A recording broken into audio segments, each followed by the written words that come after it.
நிறைய பேருக்கு அம்மாவுடைய பிறந்த நாள் தெரியாது. எங்களுக்கு பர்த்டே கொண்டாடுற பழக்கம் கிடையாது. இப்போ என் பையன்லேருந்து எல்லாருக்கும் அப்படி தான். ஸோ எங்களுக்கு வந்து இந்த விளக்கு அணைக்கிறதுங்கிறது ஒரு நமக்கு வந்து ஒரு அபசகுனமான ஒரு விஷயங்கிறதுனால. Galata Pink presents Glorious Icons Awards 2024. Title sponsors GT Holidays, India's #1 travel partner. Powered by Sunland Refined Sunflower Oil. பிசுபிசுப்பு இல்லாத Sunland Refined Sunflower Oil. Luxury partner Audi Chennai. Food partner Topi Vapa Biryani. Hospitality partner Park Alansa Nungambakkam Chennai. Teju வயிற்றுக்குள்ள இருந்தப்போ எப்படி இருந்தது? நான் full time work பண்ணியிருந்தேன். டெலிவரிக்கு ஒரு வாரத்துக்கு முன்னாடி வரைக்கும் ஷூட்டிங் போயிட்டு இருந்தேன். ஐயோ, நான் அழுதுகிட்டே இருந்தேன். டெலிவரி பெயினில் நான் அழலை. எல்லா உணர்வுகளும் நமக்கு கண்ணீரை தான் வெளிப்படுதுங்கிறது ஒரு இதுவாக இருக்கலாம். கொஞ்சம் கடிக்கிற குணம் இருந்தது. இங்கே வந்து கடிச்சிருவா. நான் அடிச்சிட்டேன். அத்தையெல்லாம் என்ன கொலையே பண்ணிடுற மாதிரி பேசிட்டாங்க. ஒரு அடி அடிச்சதுக்கு ஒரே ஒரு அடி இப்படி. அப்போதான் எங்கள் அம்மாவை நான் ரொம்ப நினைக்க ஆரம்பித்தேன். நான் பண்ணியிருக்கிற சேட்டைகள், நான் பண்ணியிருக்கிற விஷயங்கள் எங்கள் அம்மா ஃபீல் பண்ணது என்னங்கிறது எனக்கு தெரியாது. ஸ்கூல் சேர்க்கும் போதுலேருந்தே நான் ஒரு மாதம் அவ கூட கிளாஸில் இருந்தேன். ப்ரீகேஜியில் சுற்றி உட்கார வச்சு பசங்களை நானும் நடுவில் உட்காந்துக்கிட்டு நானும் ஒரு ப்ரீகேஜி ஸ்டூடெண்ட் ஆகிட்டோம். அம்மாவோட முந்தானை முடிச்சு படம் பார்த்துருக்கீங்களா? எஸ், கண்ணை திறக்கணும் சாமி அந்த பாட்டெல்லாம் ஏன் அம்மாவா? அப்போ நான் ஓம் சாந்தி ஓம்ல ஷாருக் கான் சொல்கிற மாதிரி ஃபேமிலி அப்படியெல்லாம் நோ சாரி நோ தேங்க்யூ. எங்கள் அம்மா அப்பா யாருக்குமே பிடிக்காது.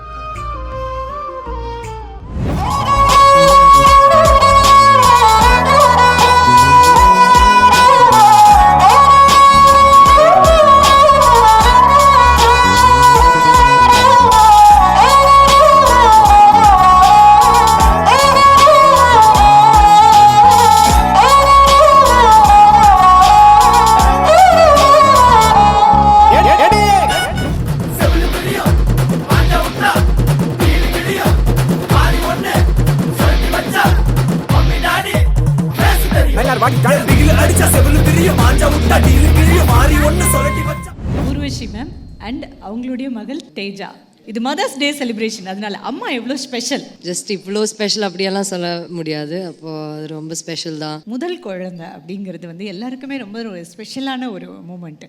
ஸோ நீங்கள் ஃபர்ஸ்ட் அந்த ப்ரெக்னென்சி ஆனப்போ தேஜு வயிற்றுக்குள்ளே இருந்தப்போ எப்படி இருந்தது? எப்படி கேரி பண்ணீங்க? எனக்கு இந்த சிசேரியன் இதெல்லாம் ரொம்ப பயம். அதனால் முதல்ல நான் சொல்லிட்டேன், நான் வீட்டில் தான் குழந்தை பெற்றுப்பேன். ஏன்னா எங்கள் அத்தை எங்கள் பாட்டி எல்லாருமே சொல்லிட்டாங்க, நாங்கள் வீட்டில் தான் குழந்தை பெற்றவங்க. இப்போ தான் கொண்டு போய் அங்கே கொண்டு போய் முதல்ல டேட்டெல்லாம் ஃபிக்ஸ் பண்ணி அங்கே கொண்டு போய் அறுத்து எடுக்கணுங்கிறதெல்லாம். ஏன்னா அவங்க பழைய ஆளுங்க சொல்லிகிட்டே இருப்பாங்க. எதுவும் என் மனசை இன்ஃப்ளூயன்ஸ் பண்ணிடுச்சு. நார்மல் டெலிவரி தான் அப்படின்னாக்க நான் வந்து அந்த 2 டிடி மட்டும்தான் எடுத்திருக்கேன். உண்மையிலேயே சொல்லப்போனால் பக்கத்தில் ஹாஸ்பிட்டலில் இருந்த நர்ஸ் வந்து அந்த 2 டிடி எடுத்துகிட்டு 2 டிடி இப்போ மாதத்துக்கு 4 குத்தி விட்றாங்க இன்ஜெக்ஷனு. ஐயா நம்ம எதுவுமே பண்ணிக்கல. நான் ஃபுல் டைம் ஒர்க் பண்ணியிருந்தேன். ஓ, ஷூட்டிங் போயிட்டே இருந்தீங்க? ப்ரெக்னென்சி போயிட்டே 8 மாதமுமா 9 மாதமுமா மேம்?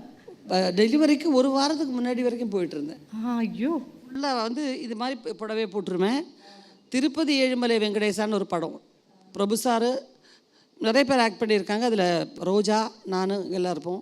டப்பாங்குத்து டான்ஸ் எல்லாம் பட்டாணிக்கல் காடெல்லாம் எடுக்கும்போது பிரபு சார், ஐயோ இந்த பொண்ணு என்ன இப்படி பண்ணுது, ஏம்மா எத்தனை மாதமா ஆகுது, நீ கரெக்டாக சொல்லு, இந்த மாதிரி டப்பாங்குத்தெல்லாம் ஆடுறேன் நீ. பட் தேங்க் காட் நல்லா ஹார்டாக ஒர்க் பண்ணால் நல்லா டெலிவரி நல்லபடியாக நடக்கும்னு சொல்லுவாங்க. ஆனால் பயமா இல்லையா மேம்? 8 மாதம் 9 மாதத்துலலாம் நீங்கள் உழைச்சிருக்கீங்க, வேலைக்கு போயிருக்கீங்க, ஷூட்டிங்கில் இருந்திருக்கீங்க. இல்லை, என்னை பொறுத்த வரைக்கும் நான் ரொம்ப கடவுள் நம்பிக்கை உள்ள ஆள். என்னுடைய டாக்டர் வந்து என்னுடைய கடவுள் தான் அப்படின்னு நான் நம்புவேன்.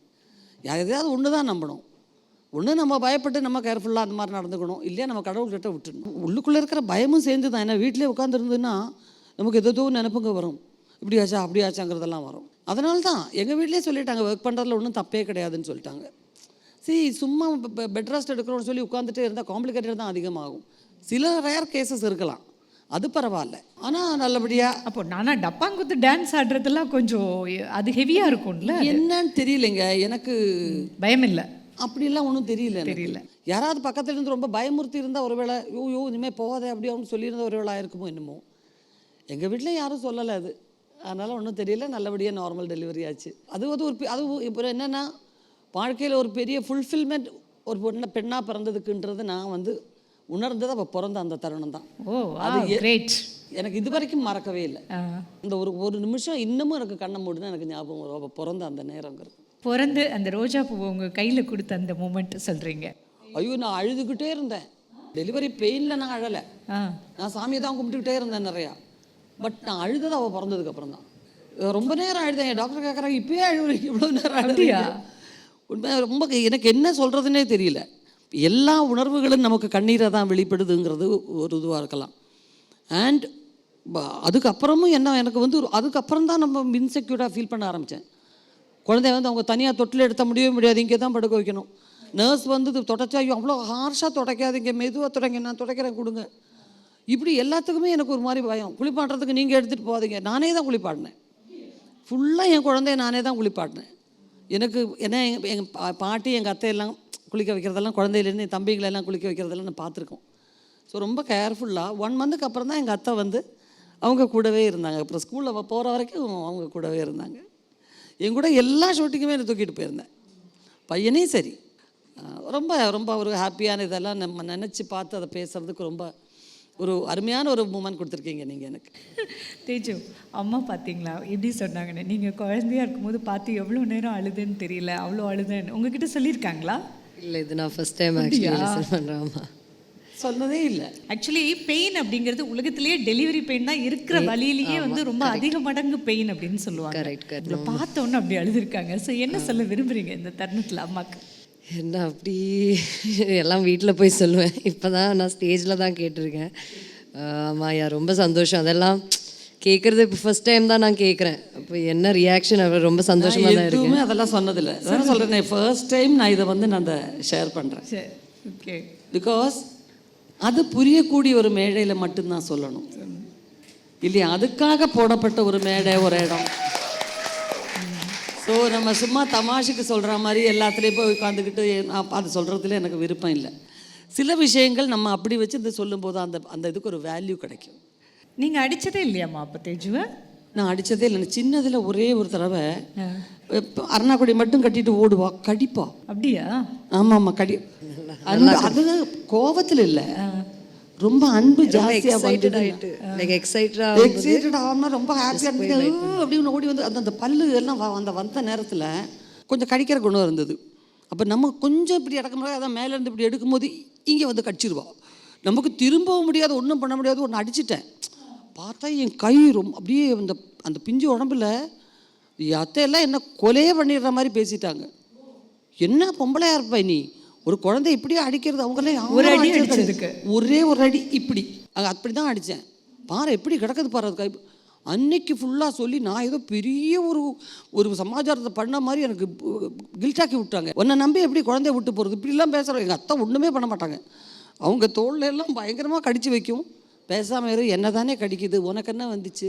ஆமாம், ஏன்னா எங்கள் அண்ணனுங்கள்லாம், அத்தை பிள்ளைங்களெல்லாம் நாங்கள் அண்ணனுங்க தான் சொல்லுவோம். 3 பேர் இருக்காங்க, அவனுங்களெல்லாம் நான் வளர்த்துருக்கேன். ஒரு தடவை கூட இப்படி எடுத்து ஒரு இப்படி பண்ணதில்லை நான். அதனால் நீ எனக்கு சொல்லிக் கொடுக்காத பிள்ளையை வளர்க்குறதுக்கு. அதுக்கு என்ன கடிக்கட்டும், கடிச்சிட்டு அது எந்திரிச்சு போட்டு பரவாயில்லைன்னுவாங்க.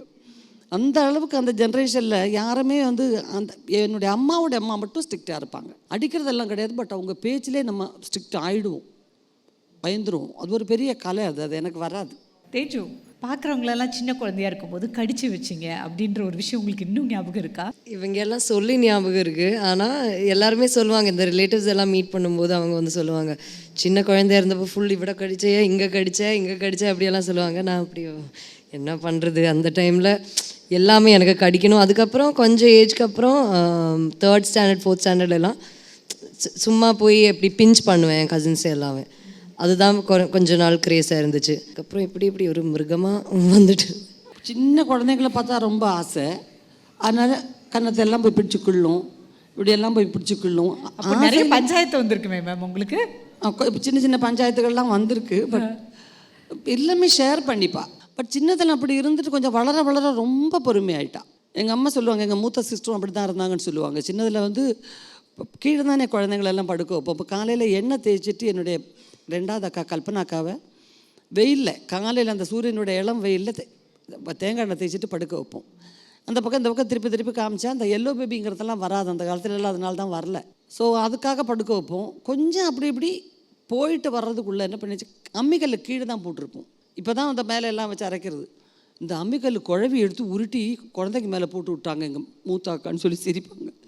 பட் நல்ல வேலை அது கொண்டும் ஆகலை, மேலே எடுத்து போட முடியல, உருட்டி வரைக்கும் விட்டாச்சு. அப்படியெல்லாம் பண்ணியிருக்கு. கோழி சின்ன சின்ன கோழி கொஞ்சம் எல்லாம் பிடிச்சி இப்படி வச்சுட்டு இப்படி உட்காந்துக்குவாங்க. பட் போக போக போக போக வளர்ந்ததுக்கப்புறம் ரொம்ப பெருமையாயிட்டாங்கன்னு சொல்லுவாங்க. சின்னதில் இருந்த மாதிரி இல்லை, வளர்ந்தா மாறிடுவாங்கன்னுவாங்க. பட் எனிவே இது ஒரு ரொம்ப அருமையான ஒரு சந்தர்ப்பம். ஏன்னா நம்ம அம்மாவை நினச்சி பார்க்குறதுக்கு இப்படி ஒரு விழா வேணுங்கிற அவசியம் இல்லை ஆக்சுவலி. பட் இன்றைய காலகட்டத்துக்கு அது தேவைப்படுதுங்கிறது ரொம்ப முக்கியம். அதனால தான், ஏன்னா ஒரு மதர்ஸ் டே வர வேண்டியிருக்கு அம்மாவுக்கு ஒரு க்ரீட்டிங் கார்டு கொடுக்கறதுக்கு, இல்லை ஒரு மெசேஜ் அனுப்புறதுக்குங்கிறது ஒரு முக்கியமான ஒரு விஷயம். இன்னைக்கு இருக்கிற காலகட்டத்தில் ரொம்பவே முக்கியம் போச்சு. ஏன்னா எல்லாரும் இப்போ தூரத்தில், இப்போ என் பொண்ணு ஹாஸ்டலில் படித்தா, தூரத்தில் இருக்கா, இன்னைக்கு மதர்ஸ் டே வருது, உங்கள் அம்மாவுக்கு ஒரு மெசேஜ் அனுப்பிச்சியாடி அப்படின்னு கேட்டு கம்யூனிகேட் பண்ணி, ஐயோ நம்ம நிறைய பேருக்கு அம்மாவுடைய பிறந்த நாள் தெரியாது. குழந்தைங்க பிறந்த நாள், கோத்திரம், அதெல்லாம் நட்சத்திரம் இதுன்னு வந்து எல்லா தாயும் சொல்லிடுவாங்க கோவிலில் கேட்டாலும். குழந்தைங்கிட்ட கேட்டால் தெரியாது நிறைய பேருக்கு. எங்கள் வீட்டில் ஒரு முக்கியமான விஷயம், பர்த்டே கேட்க முடியாது. ஏன்னா எங்களுக்கு பர்த்டே கொண்டாடுற பழக்கம் கிடையாது. எல்லாருடைய பிறந்த நாளைக்கும் அனாதாசிரமத்துலேயோ முதியோர் இல்லத்துலேயோ பணம் கொடுத்துருவோம். ஒரு வேளை சாப்பாடு அங்கே போய் அவங்களோட உட்காந்து சாப்பிடுவோம். இப்போ என் பையன்லேருந்து எல்லாருக்கும் அப்படி தான். லாஸ்ட் டைம் வந்து கேரளாவில் ஒரு ஸ்கூலில் வந்து ஊனமுற்ற ஒரு பள்ளி ஒன்று இருந்தது. அவங்களுக்கு தேஜா அவருடைய பிறந்தநாள், லாஸ்ட்டு பிறந்த நாளைக்கு அங்கே தான் சாப்பாடு கொடுத்தோம். ஸோ அவங்க எங்களுக்கு சாக்லேட்ஸு தேஜாக்கு இதெல்லாம் அமைச்சிருந்தாங்க. அதுதான் பண்ணுவோம். எங்கள் அம்மா என்ன பண்ணுவாங்க, அந்த எச்சு இலையெல்லாம் எங்களை எடுக்க சொல்லுவாங்க. அங்கே போய் அவங்களுக்கு பரிமாறிட்டு, கோயிலில் அன்னதானம் பண்ணாலும் அது ஒரு வேண்டுதல் மாதிரி சொல்லுவாங்க. அப்போ தானே பசங்க செய்வாங்க. எல்லாத்தையும் எடுக்க சொல்லுவாங்க. கேக்கு வெட்டி என் பிறந்தநாள் நான் கொண்டாடினதே இல்லை இன்னை வரைக்கும். ஸோ அது ஒரு பழக்கமாக போச்சு. அவளோட பிறந்தநாளும் நாங்கள் இது வரைக்கும் கேக்கு வெட்டி கொண்டாடினதே இல்லை. இப்போ என் பையன் லாஸ்ட் இயர் தான் வந்து ஒரே ஒரு பிறந்தநாள், நான் ஃப்ரெண்ட்ஸ் எல்லாம் இருக்காங்க, எல்லார் வீட்லேயும் கொண்டாடுறாங்க அப்படின்னு சொல்லிட்டு கொண்டாடினோம். ஸோ எங்களுக்கு வந்து இந்த விளக்கு அணைக்கிறதுங்கிறது ஒரு நமக்கு வந்து ஒரு அபசகுனமான ஒரு விஷயங்கிறதுனால விளக்கு ஏற்றி வச்சுட்டு ஒரு கேக்கு வெட்டினோம். ஓ, ஆக்சுவலி அதை சொல்லிட்டு இருக்காங்கல்ல மேம், கேக் வந்து விளக்கு அணைக்கக்கூடாது, அது பண்ண இல்லை, நம்மளுடைய நம்பிக்கை இல்லை. விளக்கு வந்து அணைக்கிறதுங்கிறது வந்து நமக்கு ஒரு அபசகுரமான விஷயம். ஒரு நல்ல ஒரு சடங்கு நம்ம நடத்துகிறோம், ஒரு விசேஷமான சடங்குல விளக்கு ஏற்றி தான் நம்ம தொடங்குறோம். அப்படின்னும் போது ஒரு நல்ல நாள், பிறந்த நாள், அதுமா காலையில் ஒரு குளிச்சுட்டு ஒரு விளக்கு ஏற்றணுங்கிறத விட்டுட்டு, அது ஒவ்வொரு ஊரில் உள்ள கல்ச்சர், நம்ம யாரையும் தப்பு சொல்ல வரல, எனக்கு பழக்கம் இல்லை. பட் ஸ்கூல்லாம் படிக்கும்போது ஃப்ரெண்ட்ஸ்லாம் சொல்லுவாங்களா, ஆக்ட்ரஸ் ஊர்வசியோட பொண்ணு அப்படின்றது, அந்த விஷயம் ஸ்கூலில் டிஃப்ரெண்ட்டாக ஃபீல் பண்ணிங்களா, இல்லை வேறு மாதிரி ஏதாவது இருந்தது அந்த சிச்சுவேஷன்? ஆக்சுவலி ஸ்கூலில் நீங்கள் சொன்ன மாதிரி ஸ்கூல்லேயும் எங்கே போனாலும் இந்த பீப்புளெல்லாம் லைக் they'll recognize. அப்போ அதெல்லாம் இருந்துச்சு. ஆனால் அந்த டைமில் ஃபஸ்ட்டெல்லாம் லைக் நான் பிறந்தது டைம் முதலையே இவங்க நான் பார்த்துருக்கேன். லைக் வெளியிலலாம் போகும்போது எல்லாருமே வந்து ஃபோட்டோ எல்லாம் எடுப்பாங்க. அதனால நான் யூஸ்ட் ஆகிட்டேன். அது ஒரு இப்போ ஃப்ரெண்ட்ஸ் எல்லாம் கேட்கும்போது ஆமாம் நான் சொல்லுவேன். இல்லைன்னா நான் அங்கே போய் சொல்ல கிடையாது. ஆனால் நான் அவங்க சொல்லும்போது ஆமாம் ஓகே, சின்ன எக்ஸைட்மெண்ட் எல்லாம் இருக்குது, அவ்வளோதான். லேட்டர் ஆமாம், proud, correct word is proud. ஆமாம், ரொம்ப ப்ரௌடாக இருக்கும். ஆனால் லேட்டர் ஆன் நான் கொஞ்சம் க்ரோ அப் எல்லாம் ஆகிடுறதுக்கப்புறம் எனக்கு அப்படி என்னது இப்போ யாரும் தெரியாமல் இருந்துச்சா அவ்வளோ ஹாப்பி அப்படின்னு நினச்சிட்டு இருந்தேன். ஏன்னா நான் பெங்களூரெல்லாம் போய் நான் அப்படியே என் ஃப்ரெண்ட்ஸ், என்னோடய ப்ரைவேட் லைஃப் அப்படின்னு தான் இருந்துச்சு. எனக்கு ஒர்க் பண்ணணும், அப்போ நான் ஒர்க் பண்ணிகிட்டு இருந்தேன் அப்படியெல்லாம். அதுக்கப்புறம் நான் இப்போ தான் கொஞ்சம் கூடி ஓப்பன் ஆனது. ஃபஸ்ட் டைம் நாங்கள் ஹாஸ்டலுக்குள்ளே உள்ள காரெலாம் விட மாட்டாங்க. பட் எனக்கு வெளியே இருந்து ரொம்ப உள்ளே போகணும், கிரைஸ்ட் காலேஜ். ஸோ அப்போ என்னாகும், அவ்வளோ தூரம் நடந்து போகிறதுக்குள்ளேயும் பிரச்சனையாக, எல்லா விதமான க்ரௌடு இருக்காங்க. மலையாளி ஸ்டூடெண்ட்ஸ் இருக்காங்க, தெலுங்கு, தமிழ், கன்னடா எல்லாம் இருக்கிறதுனால மெதுவாக வண்டி வந்து இப்படியே நான் வந்து நடக்கிறத விட ஸ்லோவாக தான் போய் வாசலில் கொண்டாந்து நிப்பாட்டி வைக்கிறதுக்குள்ளேயும் இறங்கி வெளியே நிற்கிறதுக்குள்ளே எல்லா ஸ்டூடெண்ட்ஸுக்கும் தெரிஞ்சிடும், ஹேய் நீ சொல்லவே இல்லை என்கிட்ட உங்கள் அம்மாவா அது அப்படின்னு. அதுக்கப்புறம் ஒரு கலாட்டா இருக்கும். அதுக்கு நேச்சுரலி நம்மக்கிட்ட இருக்கிற ஒரு அன்பு அவங்கக்கிட்டே ஷேர் பண்ணிப்பாங்க. பட் அவளை ஸ்கூல் சேர்க்கும் போதுலேருந்தே நான் 1 மாதம் அவள் கூட கிளாஸில் இருந்தேன். ப்ரீகேஜியில் சுற்றி உட்கார வச்சு பசங்களை நானும் நடுவில் உட்காந்துக்கிட்டு நானும் ஒரு ப்ரீகேஜி ஸ்டூடெண்ட் ஆகிட்டோம். அதுக்கப்புறம் ஒரு 15 நாள் காம்பவுண்டில் உட்கார வச்சாங்க. அப்புறம் அவங்க சொன்னாங்க, மேம் ப்ளீஸ். அப்புறம் எல்லா பேரண்ட்ஸும் இது பண்ண ஆரம்பிப்பாங்க, மேம். ஏன்னா எல்லா குழந்தைகளும் இங்கே வந்து உட்காருங்க ஆண்டி, உங்களையா ஒரு ஸ்டூடெண்ட் மாதிரி எல்லாம் இங்கே வந்து உட்காருங்க, அந்த ரைம்ஸ் சொல்கிறாங்க பாருங்கள், டீச்சர் சொல்லி கொடுக்குறாங்க, வாங்க மேம் சொல்கிறாங்க இங்கே வாங்க. அந்த டைம் ஆக்டிங்லாம் இல்லை, விட்டுட்டு குழந்தை விட்டுட்டு எனக்கு என்ன பயம், ஒரு ஸ்கூலில் கொண்டு போய் சேர்த்த உடனே கொண்டு போய் அங்கே உள்ளே இப்படி கால் எடுத்து வச்ச உடனே அவங்க அந்த ஹாப்பினஸில், நான் ஷூட்டிங் காஸ்டியூமில் ஒரு மாமி ட்ரெஸ்ஸில் போயிருக்கேன். அந்த ஸ்கூலில் ஆயாவாக ஒர்க் பண்ணுற அந்த அம்மா அன்பாக வந்து, மேம் நீங்கள் போங்க, சீக்கிரம் போங்க, நான் சமாளிச்சுக்கிறேன்னு எடுத்துகிட்டு போயிட்டாங்க. அன்எக்ஸ்பெக்டடாக அழுது அந்த அந்த முகம் எல்லாம் கீறி விட்டாங்க. நான் ஓடுறேன், இந்த அம்மா குழந்தைய தூக்கிட்டு மாடியில் ஓடுறாங்க. அம்மா வேண்டாம் வேண்டாம் வேண்டாம், பின்னாடி ஓடி போய் உட்காந்தா இந்த டீச்சர் சேரில் என்ன உட்கார வச்சுட்டாங்க. பயப்படாதீங்க, எல்லா குழந்தைங்களும் இப்படி அழுது தான் வர்றாங்க, பயப்படாதீங்க அப்படின்னாங்க. உட்கார வச்சோடனே இவன் அழகாக பார்த்தோன்னே எல்லா குழந்தைங்களும் வான்னு அழ ஆரம்பிச்சிட்டாங்க. கோரஸாக அழுதுகிட்டு இருக்குதுங்க. அப்புறம் அந்த டீச்சர், மேம் உங்கள் குழந்தை தூக்கிட்டு வெளியே போங்க மேம், இது இவ்வளோ நேரம் நல்லா சொல்லிட்டு இருந்துச்சு, நீங்கள் வந்த உடனே அழுகுது பாருங்க அப்படின்னு. ஸோ எனக்கு அவளுக்கு அதை பற்றி ஃபீல் தெரியாது. எனக்கு சின்னதில் வேக்சின் எடுக்க போகும்போது கரெக்டாக அந்த டாக்டர்கிட்ட, டாக்டர் நீங்கள் வெளியே போங்க, எங்கள் வீட்டில் எல்லா குழந்தைங்களும் அவர் தான் பார்க்குறது, டாக்டர் ஜெய்சங்கர். அவர் வந்து நீங்கள் வெளியே போங்க, எங்கள் குழந்தை அழாமல் சும்மா இருக்குது, நீங்கள் எதுக்கு இப்போ அழறீங்க, போங்க. வெளியே வந்து சாமி கும்பிட்டுட்டே இருப்பேன், வலிக்கக்கூடாது வலிக்கக்கூடாது. உள்ளே அழற சத்தம் கேட்டோன்னே இங்கே நான் அழ ஆரம்பிச்சிடுவேன். அந்த நர்சஸ் எல்லாம், மேடம் இப்படியே பண்ணிகிட்டு இருந்தீங்கன்னா எப்படி மேடம், சினிமாலெல்லாம் நடிக்கிறீங்க, இங்கே வந்துட்டு ஐயே ஒரே படத்தில் காமிக்கிறத விட இப்போ தான் காமெடியாக இருக்குது அப்படின்வாங்க. ஆனால் வளர்ந்ததுக்கப்புறம் ப்ளட் டெஸ்ட் எல்லாம் எடுக்க போனால் அப்படி நான் இப்போவும் அந்த ஊசி வர்றதுக்குள்ளேயும் ஒரு கத்தி எடுத்துகிட்டு வந்தால் கூட அவ்வளோ பயப்பட மாட்டேன். அந்த ஊசி எடுத்துகிட்டு வந்தால் எனக்கு அவ்வளோ பயம், டாக்டர்ஸ்க்கு எல்லாருக்கும் தெரியும். அது அந்த அளவுக்கு போல்ட் ஆகிட்டேன்னு சொல்லணும். ஸோ குழந்தைகள் உள்ள நினைவுகள், அப்போ தான் எங்கள் அம்மாவை நான் ரொம்ப நினைக்க ஆரம்பித்தேன். நான் பண்ணியிருக்கிற சேட்டைகள், நான் பண்ணியிருக்கிற விஷயங்கள் எங்கள் அம்மா ஃபீல் பண்ணது என்னங்கிறது எனக்கு தெரியாது. ஒரு ஏஜுக்கு அப்புறம் நாங்கள் வேணுங்கிறத நம்ம அடம் பிடிச்சி அம்மாக்கிட்ட கேட்டுட்டு இருப்போமே ஒழிய அவங்களுடைய அருமை நமக்கு தெரியாது. அது அருமை தெரியணுன்னா ஒரு தாயானா தான் தெரியும் முக்கியமாக. இல்லைன்னா அவ்வளோ ஒரு வறுமையில் அந்த ஒத்துமையில் இருக்கிறவங்களுக்கு ரொம்ப எங்கள் அம்மா கஷ்டப்படுறாங்களே அப்படின்னு புரியும். பட் இன்றைக்கி அவளை பொறுத்த வரைக்கும் என்னுடைய ப்ரொஃபஷன் வந்து மற்றவங்களுக்கு கிளாமரஸாக இருக்கலாம், ஒரு அந்த மாதிரி உலகமாக இருக்கலாம். பட் அதுக்கு பின்னாடி உள்ள பெயின் என்னன்னு என் வீட்டு குழந்தைங்க எல்லாருக்கும் தெரியும். ஏன்னா நாங்கள் எல்லாருமே ஷூட்டிங் கொண்டு போயிருக்கோம். அம்மா நடித்த படங்களில் உங்களுக்கு பிடிச்ச படம் எது? ஆக்சுவலி எல்லாமே பிடிக்கும். ஆனால் மெயினாக எனக்கு இப்போ தமிழில் சூரரை போட்டு ரொம்ப பிடிச்சிருந்தது. இப்போ ஜேபேபி பார்த்தது ஆக்சுவலி ரீசெண்ட்லி சொல்லணுன்னா அது ரொம்ப பிடிச்ச ஒரு மூவி தான். அம்மாவோட முந்தானை முடிச்சு படம் பார்த்துருக்கீங்களா? எஸ் அஃப்கோர்ஸ் பார்த்துருக்கேன். அதில் வந்து அம்மாவை பார்க்கும்போது இப்போ பார்த்தாலும் எங்களுக்கு ரொம்ப ஃப்ரெஷ்ஷாக இருக்கும். ஸோ உங்களுக்கு அதில் உள்ள அந்த டயலாக்ஸ், அந்த படம் அதெல்லாம் நீங்கள் எப்படி பார்த்தீங்க அம்மாவை? கேட்டிருக்கீங்களா நம்ம அப்படி பண்ணீங்க அப்படிங்களா? ஆமாம், அதில் அந்த கண்ணை திறக்கணும் சாமி அந்த பாட்டெல்லாம் அது நான் சின்ன வயசுலேருந்தே ரொம்ப கேட்டிருக்கேன். ஆனால் அன்னைக்கும் எனக்கு தெரியாது அது அம்மா தான் ஆக்ட் பண்ணுறாங்கன்னு. அப்படியா? அப்போ லேட்டர் நான் ஒரு 8th grade 9th grade அப்படியெல்லாம் படிக்கும்போது என்னோட ஒரு ஃப்ரெண்டாக யாராவது வந்து சொன்னாங்க, ஓ அந்த சாங்கில் உன் அம்மா. அப்போ நான் ஏன் அம்மாவா? அப்போ தான் நான் பேக்கில் போய் ஓகே அந்த வீடியோ சாங் நான் பார்க்குறேன். ஏன்னா அந்த லுக்கே டோட்டலி டிஃப்ரெண்ட் தானே. ஆமாம். அப்போது ரொம்ப டாலாக, ஆனால் 13 வயசில் தான் அவங்க ஆக்ட் பண்ணாங்க. அப்போ ரொம்ப யங்காக இருந்துச்சாங்க. That time only I got to know. But then the movie I've watched with cousins every time. நம்ம இப்படி தெரியாது. ஆனால் அந்த பாட்டு அந்த டைமில் என் கிராண்ட் மாம் ப்ளே பண்ணதில்லை.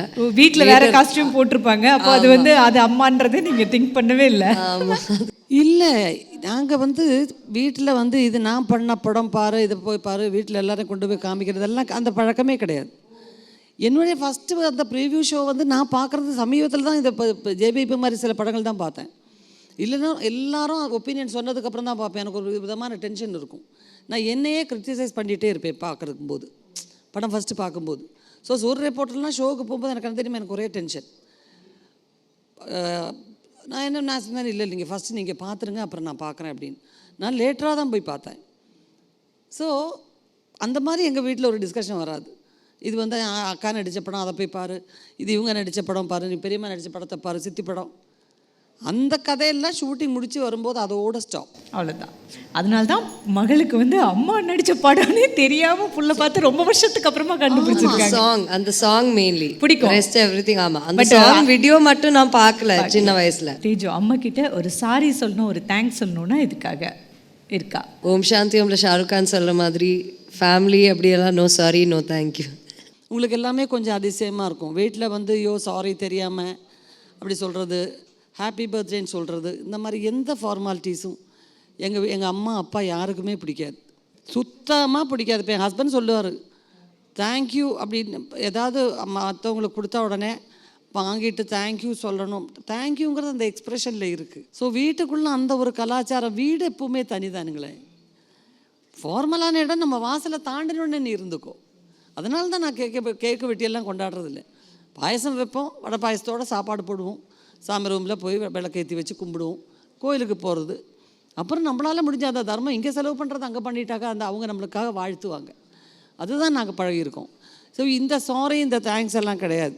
அந்த எக்ஸ்பிரஷன் நம்ம தெரிஞ்சுக்கணும், அவங்களுடைய பிஹேவியரில் தெரிஞ்சுக்கணும், அவ்வளோதான். கலாட்டா பிங்க் க்ளோரியஸ் ஐகான்ஸ் அவார்ட்ஸ் 2024 உங்களை ஹானர் பண்ணுறதுல கலாட்டா மிக பெருமை கொள்கிறது மேம். உங்கள் வீட்டில் நீங்கள் தான் குயின் இல்லையா ma'am?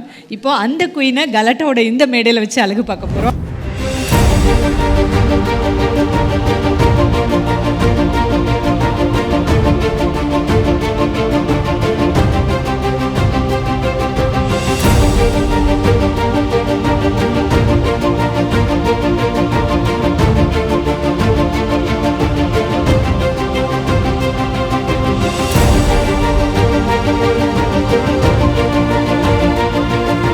Galata Pink presents Glorious Icons Awards 2024. Title sponsors JD Holidays, India's #1 travel partner. Powered by Sunland Refined Sunflower Oil. பிசுபிசுப்பு இல்லாத Sunland Refined Sunflower Oil. Luxury partner Audi Chennai. Food partner Toppivappa Biryani. Hospitality partner Park Elansa Nungambakkam Chennai.